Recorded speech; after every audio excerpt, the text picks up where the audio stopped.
Viacua, o coidado da auga. En Viacua temos claro o noso compromiso cos clientes e aspiramos a ser cada día máis próximos. Queremos seguir sendo fieis. A nosa responsabilidade é coidarte. Traballamos para progresar, progresamos para innovar. En Viacua innovamos cada día para darche o mellor servizo.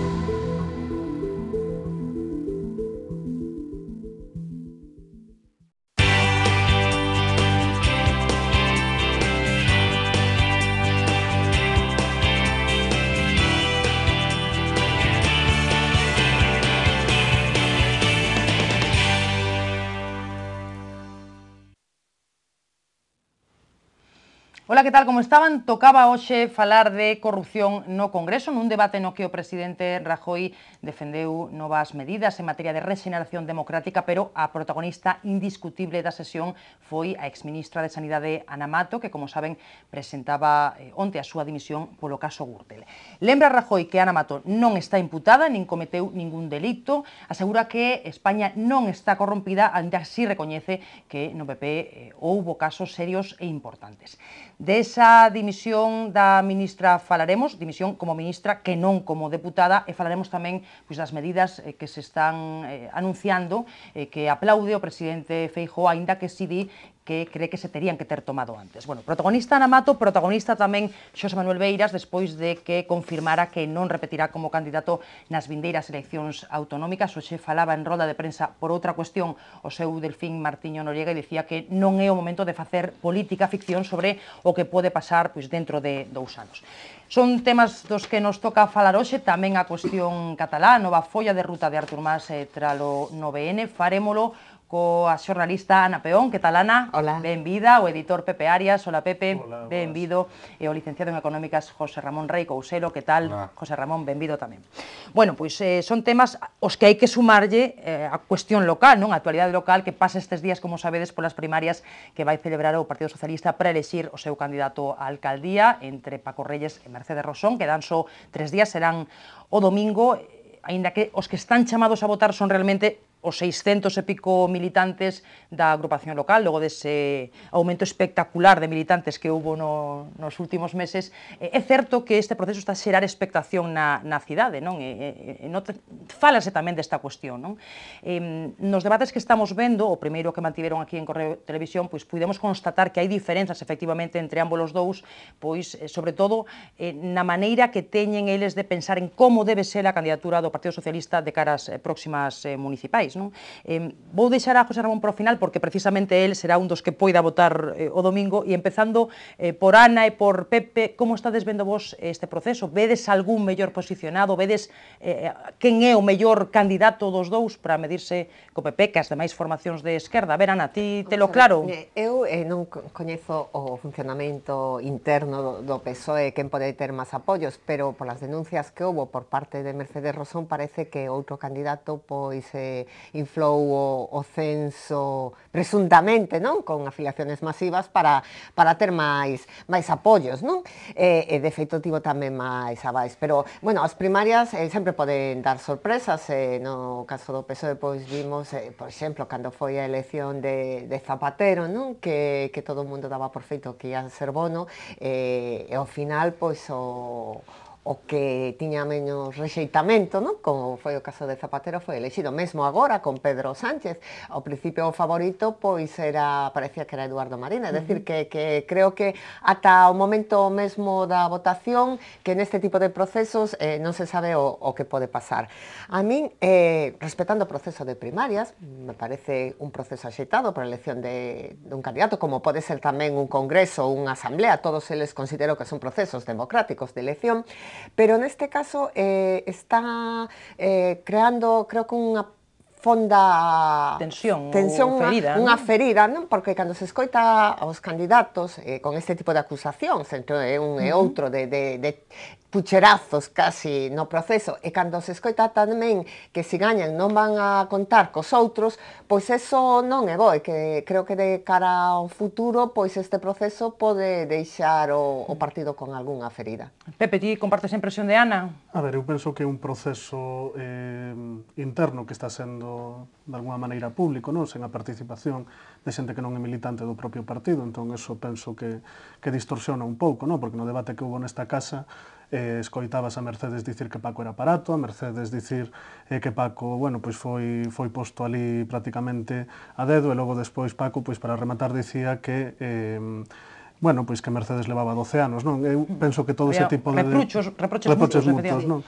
Eu penso que aí faltaba un pouco de análise política, sobre todo nunha cidade, bueno, pois que houve un parón no Pazo de Raxoi por parte dos funcionarios públicos, hai un conflicto ca Casa da Xuventude, quero dicir, a cidade estáse a mover, e parece que os temas, de alguna maneira, que son a actualidade hoxe en Compostela, non están na xenda do propio debate entre Mercedes e Paco, non? Eu, nese sentido, respetar o resultado e respetar o proceso, non, nese sentido, desexarlles a que engañe, bueno, pois os mellores resultados posibles, pero entendo que a alternativa ao Partido Popular non vai a vir precisamente por aí, sino por outras formas que se están artellando nestes momentos e que pronto haberá novidades, non? Que se están artellando con certa dificultade, non? Supoño que falas da Marea Cidade de Compostela Aberta, entendo, non? Que te refires a esa ou, bueno, a outras que poidan efectivamente xurdir. Estamos nun proceso pero non é doado, non é doado. Onde hai que, de alguna maneira, poñer en común a diferentes axentes que teñen posicións diferentes e intereses diferentes, entón, evidentemente, os procesos se inician, pero ti non sabes como van a rematar, pero, en todo caso, penso que o tema vai ir por aí, non? O bipartidismo está quebrando e eu penso que nas eleccións municipais será un momento onde visualizaremos tamén esa fenda con independencia despois das diferentes correlacións de forzas que dé o resultado electoral. É dicir, que, ainda que non saibamos, non coñezamos novidades, estáse traballando aí niso, non? Estamos traballando. Pues as primarias son moi saludables. Son moi saludables e un exercicio de democracia interna extraordinario. Estas son as primarias para militantes exclusivamente. É certo que os dous candidatos se teñen manifestado a favor de un escenario de primarias abertas. É dicir, tanto Paco Reyes como algún máis que outro, non? Quizáis. Tanto Paco Reyes como Mercedes Rosón teñen dito públicamente que non terían ningún problema en competir un escenario de primarias abertas. Eu non teño escoitado especial, non me parece que estén sendo unhas primarias especialmente polémicas, creo que sí están sendo competidas, iso é saludable. Paco Reyes presenta un proxecto para recuperar Santiago, Mercedes Rosón presenta un proxecto para mellorar Compostela. É dicir, e seguramente hai un común denominador, é dicir, que é a cidade. E, sobre todo... Bueno, eso tamén se constatou no debate, non había puntos, efectivamente, de concordancia, obviamente. O objetivo que debe vincular, como non pode ser de outra forma, dous compañeiros, o compañeiro do Partido Socialista, que é intentar, de alguna forma, devolver ese escenario de transformación e de cambio social que sufriu a cidade e que posibilitou un goberno progresista para Santiago.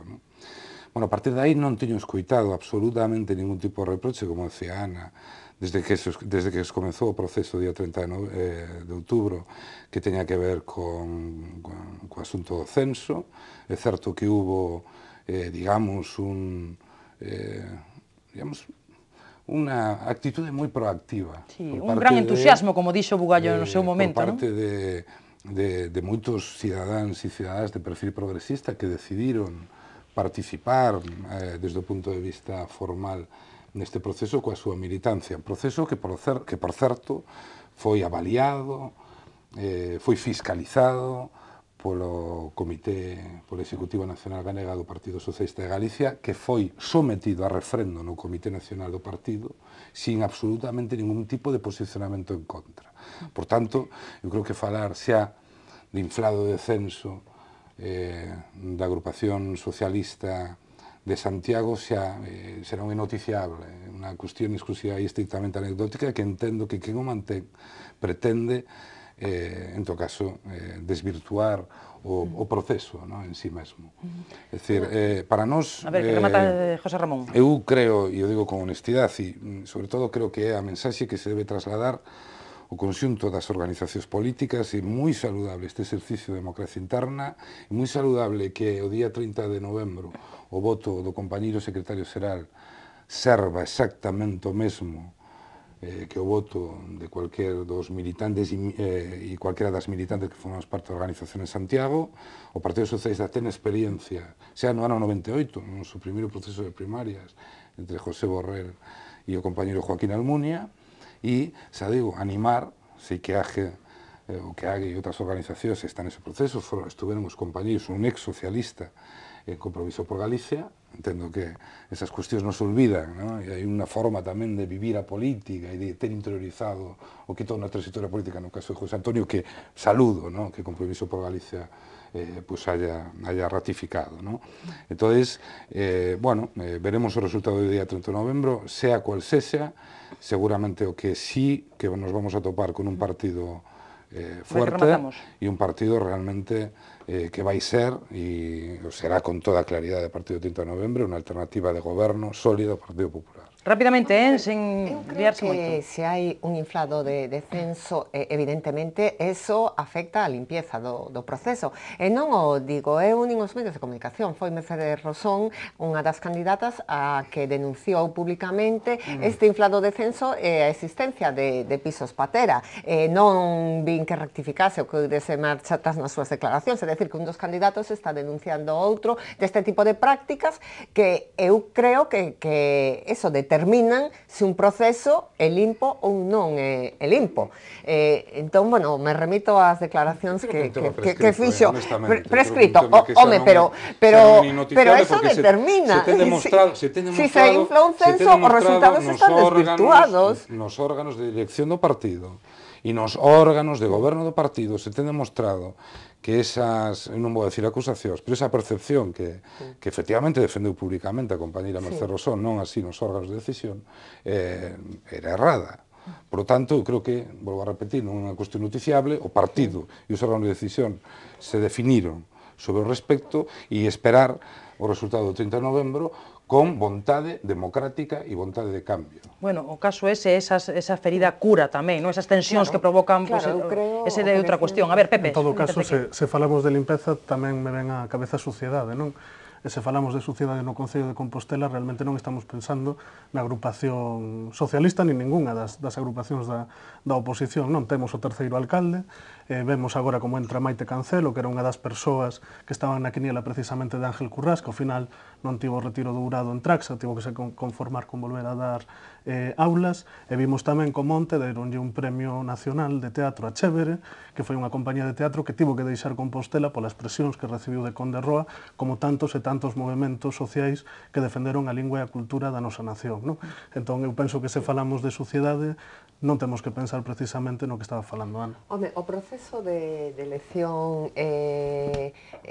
nas anteriores eleccións municipais foi claro e transparente e sen pucherazo. Ganou as eleccións por maioría absoluta o Partido Popular, non houve ningún inflado de censo por parte de ninguén. Gañou claramente e democráticamente nas urnas o Partido Popular. Agora hai un alcalde que está facendo unha moi boa xestión e parece que eso está poñendo nerviosos a todas as mareas, movimentos, etcétera, etcétera, porque en 6 meses, creo que apenas leva, pois xa vemos que houve un compromiso por parte do presidente do goberno de destinar 17 millóns de euros á Catedral de Santiago, que é un das emblemas da cidade.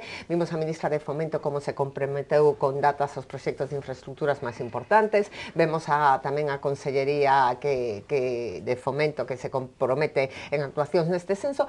E o máis importante é que hai unha percepción por parte dos composteláns de que hai un alcalde que funciona. É moi curioso porque esa percepción que se fai por parte da oposición de son concelleiros non electos, pois eu penso que os cidadáns... Estou falando de Chévere, non falei disso. Pero penso que os cidadáns, ao contrario, cando se fala de renovación, a percepción que teñen, así como no PSOE son os mesmos de sempre, que agora no Concello entrou o aire fresco, que hai renovación, que hai un novo equipo, e creo que eso xera máis ilusión entre os composteláns, é dicir, que este tipo de acusacións que se fan ás veces, que a percepción que teñen os cidadáns da renovación como no Concello de Santiago é boa, non hai esa percepción de que por eso houve renovación, entrou aire novo, entrou aire fresco, e hai un proxecto que está ilusionando aos composteláns. No caso de Paco Reyes, tamén anuncia que ele levaría a súa candidatura a xente que non tivera estado no goberno. Agás o último posto, que sería para Sánchez Bugallo, non? Quer dicir, que tendo en conta o sucedido, o último posto pode dar moito xogo, José Ramón. A ver, considero que non son tan optimista como Ana. É certo que Agustín Hernández sí que nos temos que, ni tan siquiera agradecer.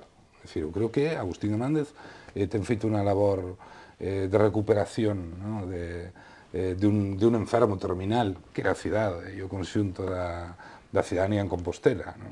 Creo que é un gran recuperador. Creo que ese termo non existe aplicado a humanos, pero para entendernos, Agustín Hernández creo que sí que foi un bo recuperador. Está por ver si efectivamente ten condicións como alcalde desta cidade. E iso, ao marxe da súa experiencia, que efectivamente é un dato objetivo e forma parte da súa historia personal e vital e non se pode negar como xestor na administración pública autonómica, me temo que, e además se lo seu ten dito, decir, aí están as hemerotecas, non? Que a política municipal e a xestión municipal, digamos, non era algo que lle fixera especial gracia, non? Bueno, certo que ven o presidente Rajoy e anuncia unha inversión importante para a catedral, é certo, e eu coincido con Ana, que independentemente de que, como non pode ser de outra forma, estamos por a liberdade do culto, pero certo que é un emblema fundamental para esta cidade. Sí que nos gustaría que seguramente esa bondade pois non neste caso concreto, noutros casos concretos, bueno, pois incluíse tamén outros credos ou confesións, é dicir, parece como que bueno, que eso sería unha situación ideal. Teño dúbidas, outros dos grandes anuncios de Agustín Hernández, ¿no? Esta estación intermodal que é fallida completamente, é dicir, vai a ser, eso sí que vai a ser un mérito propio e concreto de Agustín Hernández e do presidente Rajoy, de facer da estación de Santiago, da estación de tren de Santiago, o maior apeadeiro de Galicia, de alta velocidade. Está claro que aquel proxecto inicial se quedou en nada, por certo, un proxecto inicial asinado por Agustín Hernández como conselleiro. As hemerotecas dicen que Agustín Hernández ratificaba que ese ia ser o modelo da entrada de alta velocidade en Santiago, en Galicia, ¿no? Concretamente, aquel proxecto que había de estación de alta velocidade para Santiago, asumido como unha das prioridades de Estado polo ministro José Blanco, e, repito, con Agustín como conselleiro de infraestructuras. Por lo tanto, a ver, eu sí que recoñecerei, como dice Ana, a labor de recuperador, ¿no? Si sirvo o término de expresión, de Agustín Hernández. Teño todas as miñas dúbidas, porque ele o ten expresado así, non é que eu diga, das súas aptitudes, digamos, como xestor municipal. E, bueno, vamos ver se efectivamente a cidade esquece esos 3 anos de desastre e desgracia para Santiago. Pois vexo a Agustín Hernández volcado, ilusionado co seu traballo, aprobou os presupostos en data, algo que parece tan sinxelo, e, sin embargo, en Vigo, en Lugo, pero en Vigo, en Lugo, en Ourense teñen problemas para aprobar os presupostos, en cambio aquí aprobouse en data. Ou seja, que eu creo que está facendo unha boa xestión. En primer lugar, aquí aproba Agustín os presupostos, vai ter unha maioría absoluta, por lo tanto non é tan complicada. Seguindo a doutrina, cousa que Abel Caballero ten que facer. Seguindo a doutrina dos non electos, evidentemente ten máis dificultades un goberno minoría para aprobar que Agustín. Pero outra cuestión que sí que é certo, Agustín tuvo a habilidade, que temos a Pepe agardando, por favor. E Pepe, coincidirás comigo, para asumir aquelas sugerencias que en materia de política fiscal, no ámbito das nosas competencias municipais, que son escasas, puxo en valor o Partido Socialista. Pois eu creo que o que un remato, que un alcalde tome as aportacións que estime positivas. Eso é unha cousa moi breve respecto a esta acción intermodal. Eu creo que hai que ser realistas nos proxectos. A min gustame que un alcalde sea prudente na xestión dos cartos públicos. E lembrame o follón que hai en Vigo con Abel Caballero porque quere facer un proxecto multimillonario e a ministra Ana Pastor, que é moi sensata, dice, fagamos algo realista. Por exemplo, non fagamos como aquí un aparcadoiro para ao lado do aeroporto que non está cheo de coches, é dicir, intentemos ser racionales porque neste momento hai restriccións económicas e non podemos malgastar o diñeiro. A ver, que son moitos temas. 23 millóns de euros era os cartos nos que estaba presupuestada a estación intermodal de Compostela, xa verás como se fai unha estación, unha apeadero, xa verás como se vai a facer algo realista, algo que se poda pagar, porque claro, é moi fácil, como se facía antes, é moi fácil, como fala Ana Pastor, cando chegou ao Ministerio estaban todas as facturas e todas as obras que encargou Blanco sin pagar, todas. Entón chegas de repente, dices, moi ben, ele encargaría, pero teño que pagalo eu. E seguro que fai algo que se pague e que sirva para todos os cidadáns, pero non proxectos como os que quere Abel Caballero. Pepe Arias. A ver, ese entendemento entre PP e PSOE preocúpame, a ver, ter que mirarvos, ¿no? Eu creo que complemento sempre é bo. Unha cuestión, eu penso que sempre bo. Que cando se abriu o debate das municipais, o Partido Popular presentou unha reforma da lei electoral precisamente para obter co 40% a representación de todo, non? É curioso que esa proposta se quitara, o mellor ten que ver a enquisa que salía hoxe de Madrid, xa que ti antes falabas de Vigo, pois eu vou ir para lá, unha cidade que ten o 30% de débeda municipal e que foi gobernada sempre pola mesma xente nos últimos anos, onde o Partido Popular ten o 30% de votos, non? Parece que, ao mellor, as vindeiras eleccións municipais, sobre todo despois dese entendemento do que falades, ao mellor son o marco no que se ensaya a gran coalición, non? A idea que tiña Felipe González. É que eu creo que, vamos a ver, Ana, moi breve, que temos que seguir, para falar de Beiras, a ver. O entendemento sempre bo, aínda que sexan entre diferentes partidos políticos, hai que buscar puntos de acordo e non que estemos na loita e na discusión e no insulto permanente. Bueno, a min pareceme bo. Eso do entendemento, claro, válenos para a segunda parte, cando falemos de medidas contra a corrupción, por exemplo, non? Decidiu, de momento, non poñer sobre a mesa esta reforma electoral é precisamente porque busca un entendemento, e por parte do PSOE, o secretario xeral, Pedro Sánchez, lle dixo que estaba disposto a falar dese tema, pero despois das eleccións. Eu, de verdad, non vexo algo tan negativo como que os partidos, aínda que teñan principios diferentes, que en temas importantes poden chegar a acordos. Logo volvemos sobre iso, porque eso efectivamente é unha cuestión interesante que se está a comentar moito, pero por falar de outro protagonista da xornada e por seguir así un pouco en clave galega, Xosé Manuel Beiras, que como comentábamos ontes, xa confirmaba nunha entrevista que non será candidato nas vindeiras eleccións autonómicas que tocan, se non hai adianto electoral, no outono do 2016. Hoxe había rolda de prensa do seu Delfín, co voceiro de Anova, de Martiño Noriega, presentaba outra cuestión, unha conferencia política municipal que se vai celebrar este fin de semana. Bueno, se lle preguntaba, obviamente, por Beiras, e ele dicía que non quería rehuir preguntas, pero que non é o momento de facer política ficción cando faltan 2 anos para eses comicios. É certo que en 2 anos poden pasar moitísimas cousas, parece bastante claro que Martiño Noriega é a persoa chamada a suceder a Beiras á fronte de Anova, o que non parece tan claro é o propio futuro da formación, non? Porque pode pasar, como digo, moitas cousas. A ver, Ana, José Ramón, deixamos a Pepe que a súa formación do alma pro final. Sí, bueno, a túa impresión, pero pidemos brevidade, Bueno, Beiras, onte, que anunciaba que se acababa, non? Certo que a forma tamén de anuncialo é como... Eu creo que forma parte do que é Xosé Manuel Beiras, non? Do personaxe que é Xosé Manuel Beiras, que eu creo que ele, ademais, nos últimos anos asume perfectamente, digamos, ese rol, non? Beiras onte, cando lle facían a entrevista en el diario.es, decía textualmente: yo confío en que no haya elecciones más, en que reviente esto antes de que toque convocar autonómicas, etcétera, etcétera, ¿no? Bueno, eu teño a suerte de coñecer a Xosé Manuel Beiras, de coñecer a seus pais. Eu fui un alumno de Xosé Manuel un cuatrimestre. Eu tamén. Fui francamente moi feliz, teño que confesalo. A nós, a primeira vez e o primeiro mes, non, que chegamos á facultad, pois ver a Beiras, non, e ese personaje, e cando nos falaban do trazo económico de Galiza, un libro do ano 72, que en moitos aspectos, marcou un punto de inflexión no tratamento da ciencia económica en Galicia. E indo gran, teño absolutamente moito respeto por José Manuel Beiras, me parece que é unha persona, que ten cumplido su papel con máis ou menos non sei se rigor, pero dignidad. Pero nada. Que descanse, e non creo que votemos moito de menos, con honestidade, creo. A ver, José Ramón non o vai votar de menos. Eu quero lembrar que durante moitos anos Beiras se dedicou a insultar a Manuel Fraga dicindo que estaba gaga pola súa idade, non? Creo que realmente era unha actitud moi desconsiderada e moi pouco respetuosa. Por eso non vou entrar en aspectos de idade de ninguén. O que si me chama a atención é que Martiño Noriega di que hai que esperar 2 anos. Non sei se é que non cree que finalmente se vaya a Beiras e que mellor dentro de 2 anos mude de opinión, porque imos esperar que de aquí a ver que pasa. Primeiro, en este momento está sufrindo unha crisis moi profunda. De feito, hai poucos días unha deputada deixou a formación porque di que está fagocitada por Izquierda Unida.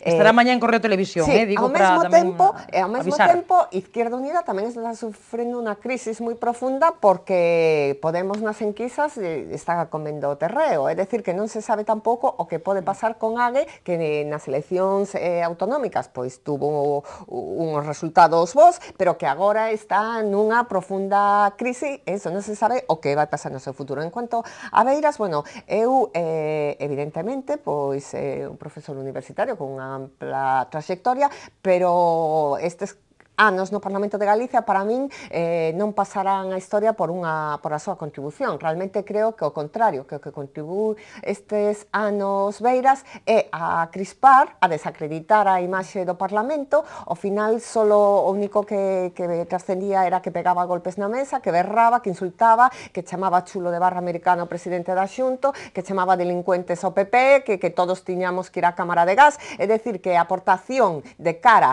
a Galicia aos problemas de Galicia é cero, máis ben é menos, é dicir, non só cero, é baixo cero, porque coa súa actuación eu creo que contribúe a desprestixar a imaxe do Parlamento de Galicia. Pepe puñache caras raras, sí. Algúnha das frases aí non lle soaban de nada, Eu creo nas institucións, entón creo que independentemente das ideoloxías políticas hai que respetalas, e creo que por parte de Beiras e de algún outro diputado do seu grupo non se está respetando o Parlamento de Galicia. Ti queres falar de Fajardo, a ver se hai tempo... Non, pero quero decir que suspendido hoxe de emprego e salario. As institucións tenen que estar por encima dos partidos e non se está respetando a institución máis importante de Galicia que é o seu Parlamento. Que coordinador de Anova en Compostela, que non o dixe antes. A ver, Xosé Manuel acaba de anunciar que non se vai a presentar unha selección, non que se vaya para casa, nin que se retire, nin que desaparezca do Parlamento, non?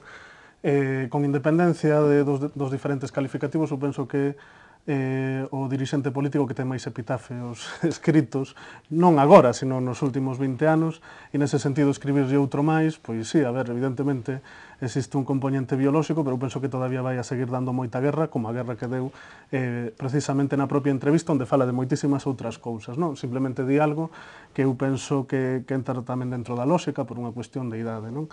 En relación ao tema da sucesión, o problema é que non somos unha organización republicana, non somos unha organización monárquica, non? Entón, eses termos non se van a dar nese sentido, pero sí que me resulta evidente que neste momento Xosé Manuel Beiras comparte a portavocía nacional de Anova con Martiño Noriega, que é o alcalde de Teo, un concello no que non somos goberno, que é exemplo en moitos sentidos, e nese sentido sí que existe de alguna maneira camiño e percurso, non? Con independencia das pequenas miserias que aparecen, non? Quer dicir, que está fagotizada por Esquerda Unida. Nos metimos a Lidia Senra no Parlamento Galego, que é unha dirixente do sindicalismo agrario nacionalista de sempre, para defender os intereses de Galiza. Nese sentido, en AGE conviven dúas organizacións fundamentalmente, tamén está a ECO e Espazo Ecogaleguista, na que existe unha simbiose absoluta, e nese sentido a nosa aposta, tanto nas eleccións municipais como nas xerais e nas autonómicas, é precisamente achegarnos a Podemos, achegarnos tamén ao BNG se fora posible, para artellar unha gran alternativa que remate ca política do Partido Popular, que é precisamente esa maneira de facer política que degrada as institucións. Tiranche por aquí outro co síndrome da coleta, Non, eu brevemente, primeiro, sobre o tema da idade, é que eu penso que as persoas maiores teñen sempre moito que ofrecer á sociedade. Hai unha frase preciosa que me encanta, que di que en África dicen que cando muere un anciano desaparece unha biblioteca. Eu creo que a xente de todas as edades, pero sobre todo a xente con experiencia de edad maior, pode aportar moitísimo á sociedade. O que digo que me molestaba profundamente que Beiras insultase a Manuel Fraga durante moitos anos, chamándolle gaga e dicíndote que tiña que ir para casa. Eso é o que eu rexeito. Respecto ao cambio de réxime, a mí preocúpame tamén estas declaracións de que quere un cambio. Que quere? Unha dictadura? Que quere? Un réxime como o de Venezuela? Un réxime bolivariano? Un golpe de Estado? Que a mí parece moi grave. Un cambio de réxime. Estamos falando dunha persoa que loitou contra a dictadura de Franco, e estamos falando de pero di que quere un cambio de réxime, que non quere unhas eleccións. A mí, cando alguén di que non quere unhas eleccións, dame moito medo.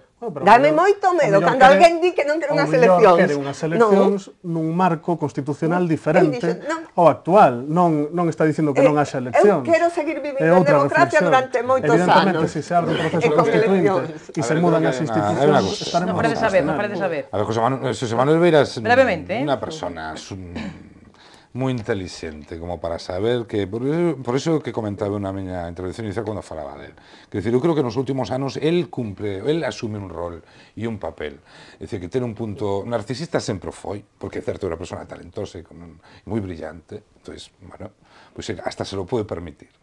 Pero é certo que nos últimos tempos ten un toque histriónico que eu sí que entendo que é excesivo. É dicir, tú non podes facer unhas declaracións dicindo textualmente, además, e falando de botalos a pedra, inda que seña metáfora.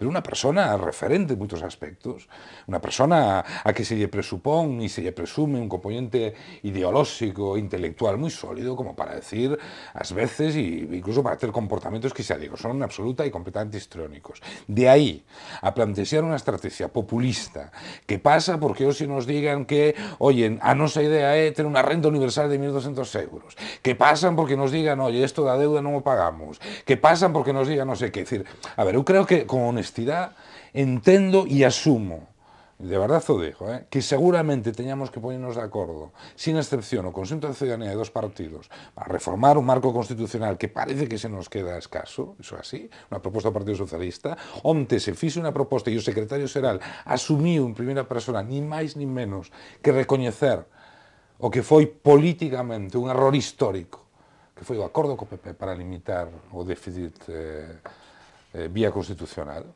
un absoluto error. E o teu secretario xeral foi asesor económico desa redacción. O meu secretario xeral ten absolutamente todo o dereito, como non pode ser de outra forma, de recoñecer que naquel momento concreto, teño reconocido o presidente Zapatero, era condición sine qua non para evitar unha intervención por parte da Troika, e ten o mesmo dereito para plantexear políticamente e económicamente unha solución e un escenario alternativo ao que fai uns anos pensábamos. Isto é política. Deixa de Pepe. No, a ver, o tema do populismo é curioso, quero dicir, Esperanza Aguirre tamén salía dicindo non máis IVA, despois subiron o IVA, é dicir, o populismo realmente haino de moitas cores, non? Eu penso que Beiras non está sendo populista e nesa entrevista critica moitos elementos de Podemos que van nunha liña un pouco diferente que nos estamos a plantexar. En calquera caso, eu penso que o que crea distancia entre a cidadanía e as institucións políticas non é Xosé Manuel Beiras e tampouco é Pablo Iglesias. O que crea esa distancia é o Gürtel, os seres de Andalucía e unha maneira de concebir a política como un negocio que evidentemente xera esa crispación. Se non existira AGE no Parlamento galego e se non existira Podemos nas últimas europeas, tamén AGE, a Esquerda Plural e todas as organizacións que estamos plantexando isto, a abstención medraría, porque esa distancia entre a cidadanía e as institucións cada vez é máis grande, e entre o PP e o PSOE e a cidadanía moitísimo máis. Temos que ir a publicidade de ideas telegráficamente, podedes, pero moi breve, evidentemente hai problemas de corrupción, pero que hai que arreglarlas con medidas como as que se tomaron hoxe, non con populismo ou con un lenguaxe guerra civilista como un lenguaxe guerra civilista como utiliza sempre Beiras. Creo que hai que arranxalos con propostas concretas intentando buscar o máximo acordo posible. Pois a dimisión de Ana Mato, das medidas que hoxe se debateron e se tomaron sobre corrupción, falamos de todo iso a volta da publicidade. Pequeniño descanso, volvemos de Viacua, o coidado da auga. En Viacua temos claro o noso compromiso cos clientes e aspiramos a ser cada día máis próximos. Queremos seguir sendo fieis. A nosa responsabilidade é coidarte. Traballamos para progresar, progresamos para innovar. En Viacua innovamos cada día para darche o mellor servizo.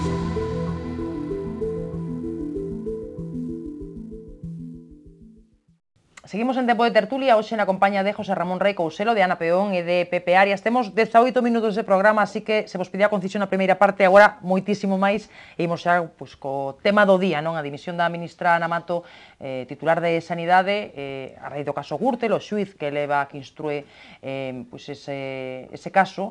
Pablo Ruz cree que se lucrou con cartos da trama, onde presentaba a súa dimisión Ana Mato. Hoxe era defendida polo presidente Rajoy nese pleno que nese debate que tivo lugar no Congreso para falar de medidas contra a corrupción. Ata o mércores non imos saber quen vai ser o seu substituto ou substituta no Ministerio. Dimite como ministra, non como deputada. Por aí quero empezar, non temos moito tempo, así que pido vos que sexades concretos. Debe deixar tamén a súa acta como parlamentaria. A ver, Pepe, ti que pensas? A ver, eu penso que sí, non? De feito, semellaba que a sesión de hoxe, se ela seguirá formando parte do goberno, parecería que lo banquillo dos acusados, non? En vez do goberno do Estado.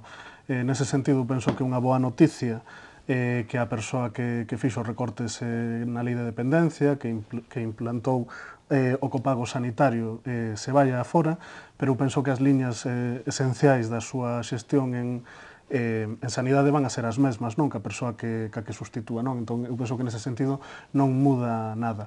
A saída que tivo Mariano a hora de sair das críticas, de meterlle o dedo no ollo a Pedro Sánchez, de empezar a falar dos seres de Andalucía, eu penso que ese tipo de cousas non axudan a percibir precisamente que ese debate era serio, que se buscaban medidas realmente para combatir a corrupción. E eu alegro-me, non, de que haxa por fin alguén que non sexa o propio xuiz instructor, que sexa víctima da Gürtel, non? Porque xa viña sendo hora que tamén a nivel político houbera responsabilidades. O tema de que permanezca de deputada no Parlamento reflexa o oportunismo e indecencia desta medida. A ver, José Ramón, ti que pensas?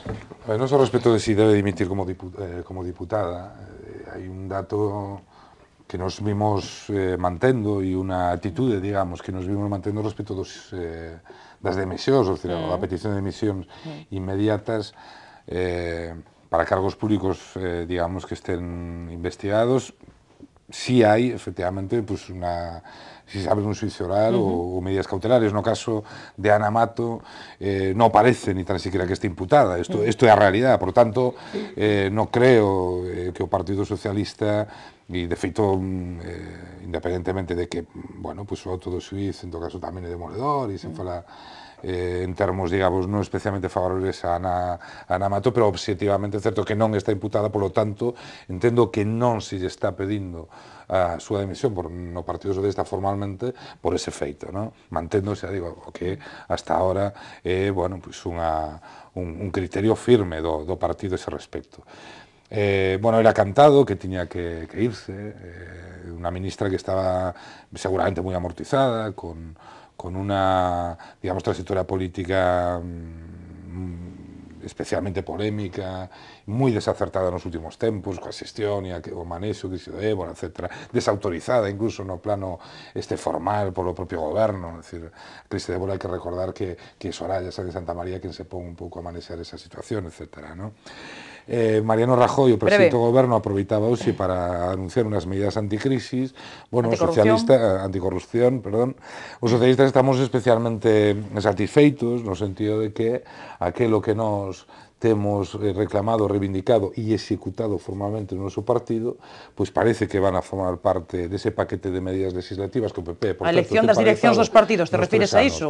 Bueno, a elección do sistema de partidos, nos somos o único partido do Estado español, hasta onde eu chego, que ten as súas contas a disposición do conxunto da ciudadanía. Certo que Podemos estar nesa cousa, pero falamos dunha cantidad que se pega, pero temos firmado un convenio con Transparencia Internacional, que de alguna forma establece unos ítems, ¿no?, e unos indicadores en materia anticorrupción que fan que sea realmente un verdadero desafío e que temos que estar moi convencidos, ¿no?, de eso para aprobarlo. Por lo tanto, felicitar en todo caso, aínda que, bueno, teremos que ver na práctica a que o Partido Popular e o presidente Rajoy se empeñe, como nós xa levamos facendo desde moito tempo, nesa loita pola transparencia e de loita a favor da transparencia e en contra da corrupción. A ver, Ana. Pois eu creo que a decisión de Ana Mato de presentar a súa dimisión, que penso que foi unha decisión consensuada, falada con Mariano Rajoy, que é un acerto porque neste momento, pois aínda que non está imputada, non está acusada de ningún delito, pois sí se podría utilizar esta situación situación pois para intentar atacar ao goberno un ministerio tan sensible como é o Ministerio de Sanidade. E Ana Mato, que todo o mundo recoñece que é unha persona dunha profunda lealtad ao partido, creo que ela mesma, que falei con Mariano Rajoy, era consciente de que isto estaba a prexudicar ao partido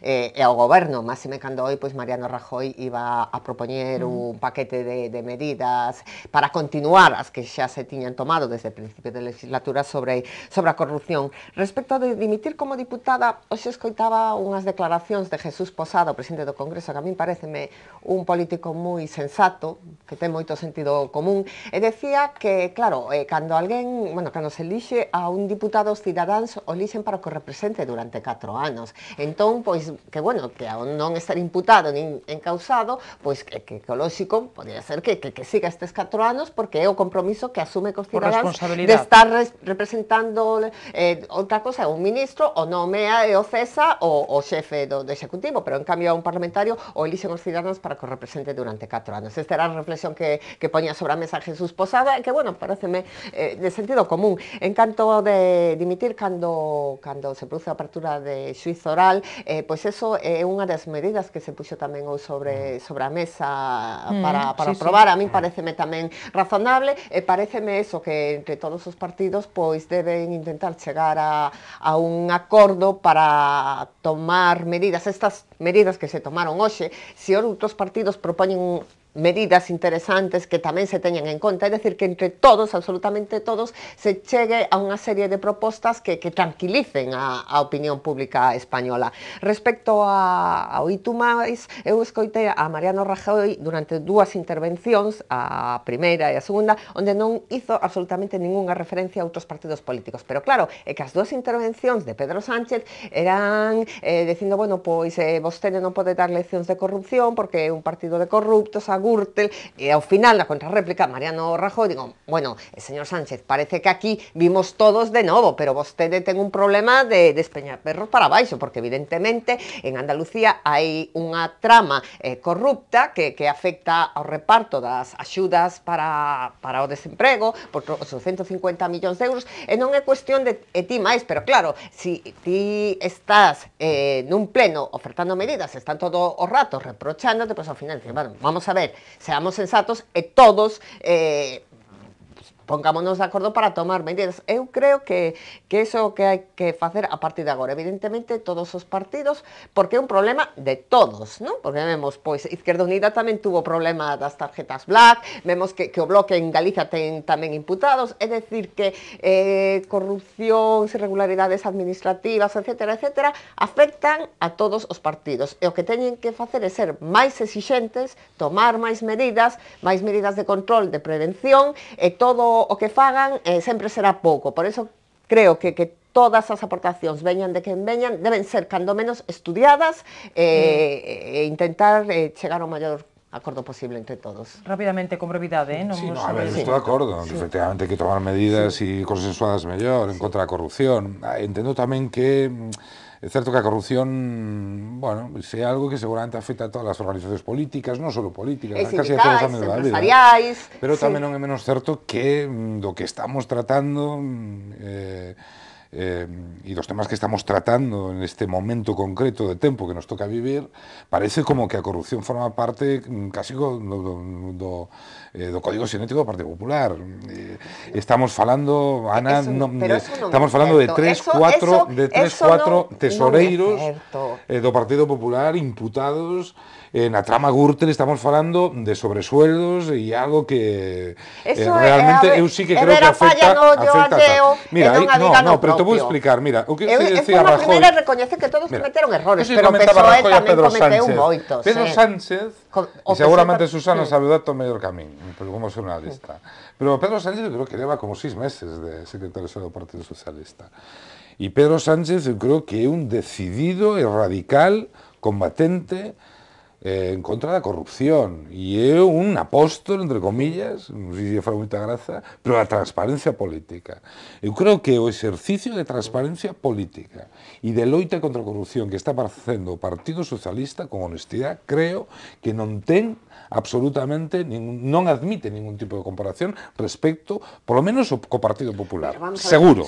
Seguro. Por referencia ao Partido Popular, brevemente. Moi breve, que aquí está se moi breve, Ana. Estamos tamén a Pepe, por favor. No, pero estou dicindo que todos os partidos cometeron erros, pero o que non se pode decir é que é un problema, sobre todo do Partido Popular, porque es que estamos vendo no PSOE neste momento, dous expresidentes, Chávez e Griñán, están sentados no Congreso por esta trama corrupta dos seres de Andalucía, e ali siguen, e Pedro Sánchez non está dicindo nada, e ali están sentados. E vimos hai poucos días como na Deputación de Lugo houve un rexistro de 11 horas por parte dunha xuíza, e onde a explicación que deu o secretario xeral do PSOE gallego foi del estilo bolivariano do programa que tiña Chávez de aló presidente. Eu me dirixo dou unha explicación e non admito ninguna pregunta. Non admitiu ninguna pregunta. O que fai o presidente de Deputación e secretario xeral do Partido Socialista de Galicia é comparecer o día seguinte, primeiro, para ratificar o seu apoio aos traballadores e traballadoras de Lugo, segundo, para dar todas as explicacións en sede, neste caso, da Diputación Provincial. Non admite preguntas porque estaba iso secreto de sumario. E efectivamente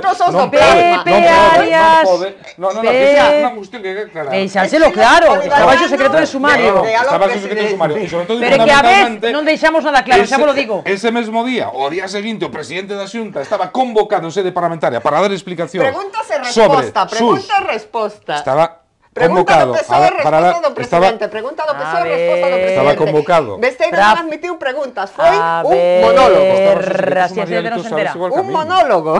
Señor Pepe Arias. Se acabamos de ver aquí o que o Itu máis, o bipartito. Sí, o consenso, non? O consenso que se pode chegar. Rachamos o consenso antes de chegar ao final. E de alguna maneira eu penso que falta, non, en todas estas intervencións un elemento que eu penso que é consustancial o PSOE e o PP, e penso que non é tanto ao resto das forzas, que é precisamente o tema da porta xiratoria, non? Ata que punto se pode ir da administración dunha gran empresa a un goberno, e eu penso que iso sería o que había que regular, e iso non está, precisamente dentro dese consenso tumultoso que acabamos de presenciar aquí e que vimos hoxe no Congreso dos Deputados, non? Entón, eu penso que nese sentido sí que é certo que a corrupción é consustancial a moitísimos elementos, pero hoxe en día existe unha percepción de que está xeralizada nos dous grandes partidos, e como revulsivo a iso nacen novas formas políticas acusadas de populismo, de ser bolivarianos, de querer volver aos tempos da Unión Soviética, que están a formular alternativas diversas para ter unha alternativa, neste caso, no noso país. Que ten Podemos... Ese discurso victimista, Pepe, vais a acabar pronto. Creo que vais a acabar pronto. Co pouco tempo que leva Podemos, Rejón xa está investigado por unha beca que tiña. Estáse a investigar tamén a produtora de Pablo Iglesias, porque estaba registrada, creo que como unha ONG. E a 3 de 4 tesoureiros do PP. A 3 de 4 tesoureiros do PP. Un está na cadea. Un está na cadea. Chámase Bárcenas. De todos. Chámase Bárcenas. Está na cadea. Podemos, con pouco tempo que leva... De todos non. En sentido estricto, de todos non. De todos os políticos non, evidentemente, porque eu creo que a inmensa maioría dos políticos deste país son honrados. Eso creémolo todos, seguramente, non? O noso secretario xeral en España e en Galicia un exemplo. O noso presidente Feijóo, creo que era un exemplo, sempre foi por diante en todas as iniciativas que tomou, e creo que Mariano Rajoy hoxe deu un exemplo de responsabilidade, de agarrar o toro polos cornos e decir vou ali e demos un paso adiante e tomemos medidas xa. E creo, e foi rotundo, que é totalmente intolerante coa corrupción. Outra cousa é que poidan xurdir casos en todos os partidos, pero precisamente agora é cando se están tomando medidas. Durante moitos anos houve casos de corrupción, porque desde a época de Felipe González, claro, a Barrio Nuevo, ver a Mariano Rubio, presidente do Banco de España, e as medidas tómanse, e as toma Mariano Rajoy. Creo que ten un compromiso claro para acabar con elas. Estamos rematando, modo telegráfico. Remato, creo que a actitude esa de decir que o PP é o máis corrupto é que non é certo. É o partido que ten máis representantes políticos, pero Izquierda Unida, que ten pouquísimos representantes, vimos que a tarxeta black máis usada era de Izquierda Unida, pero por poñer exemplos que chaman ao PP e ao PSOE casta, e vemos que Podemos os follos que ten, é dicir, que a productora de Pablo Iglesias figurase como unha ONG. Eso fiscalmente non parece moi riguroso, non?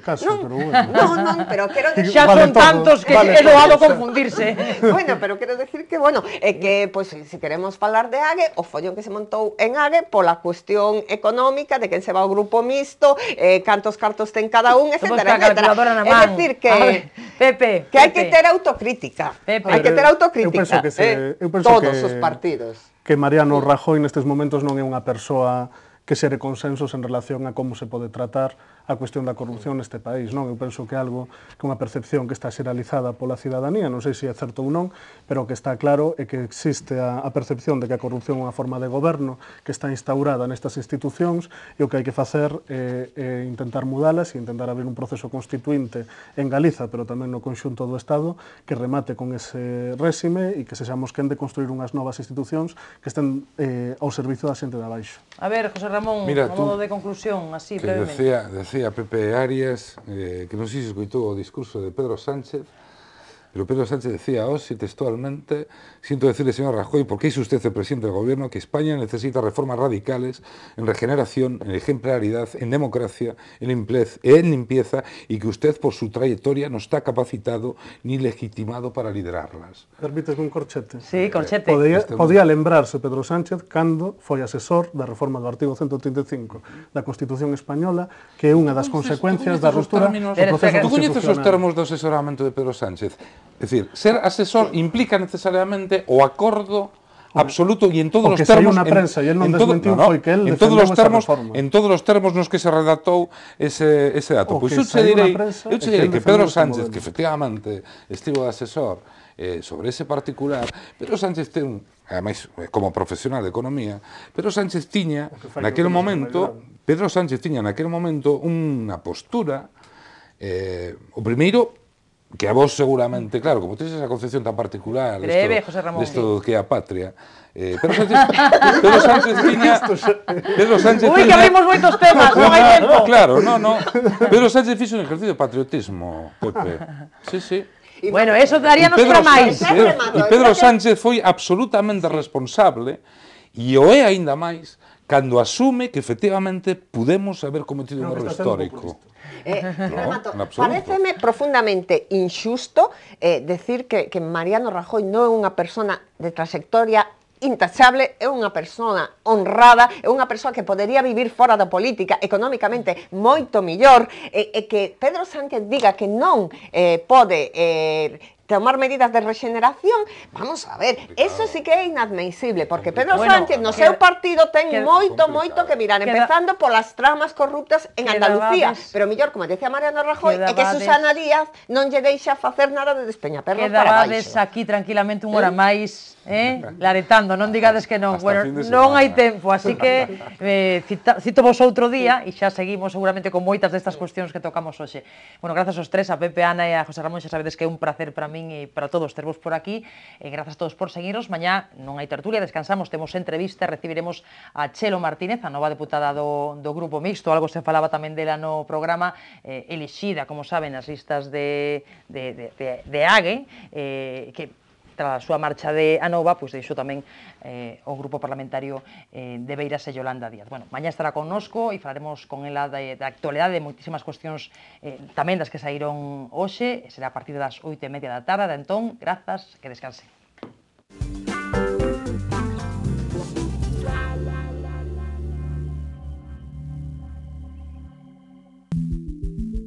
Viacua, o coidado da auga.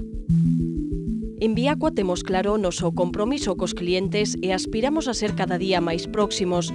Queremos seguir sendo fieis. A nosa responsabilidade é coidarte.